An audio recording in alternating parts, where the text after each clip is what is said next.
Ito ang unang araw ng occupational therapy ni Dylan at ito din ang pinakaunang OT session niya sa taong ito. Nakakapanibago ang schedule niya ngayon kaya hindi ko natansya na traffic ang mga ganitong oras. Nagbabadya na rin ang pagbagsak ng ulan. Kumakain kasi ng kulang-kulang 1 oras mula sa amin hanggang sa hospital. Sa therapy sessions niya kasi ay bawal malate kundi strike 1 na kami at magiging kandidato para alisin sa pila. Tsinaga na lang namin na dito siya ipapatherapy dahil libre naman. Ang kailangan lang namin paghandaan ay ang pamasahe. At dumating na nga kami dito sa hospital. Umalis kami ng 9:45 sa bahay at nakarating ng 10:30 dito. At maya-maya na nga ay isinorender na namin. Ipinasok ko na si Dylan sa therapy room para magsimula na sila. Ganun kasi dito, hindi pwedeng sumama ang parents sa loob. Meron lang time na pwede kang pumasok para ituro kung anong ginawa nila. A total of 8 therapy sessions sa bawat set ng therapy niya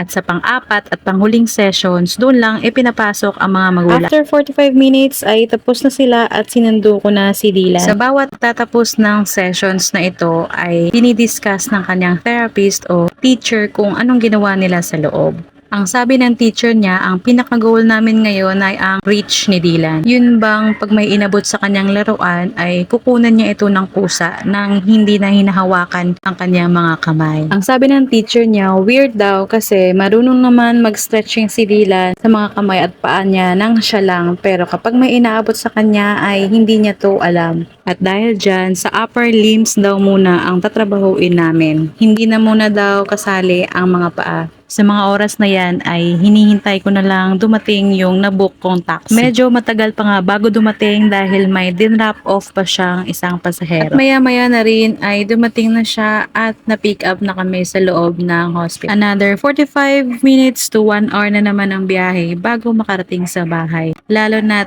traffic ulit pa uwi. Tulog pa rin si Dylan hanggang sa pagbiyahe. Ganito talaga bawat pagkatapos ng sessions dahil nare-relax kasi siya sa mga bawat hilot, exercise at bending na ginawa sa kanya ng kanyang therapist.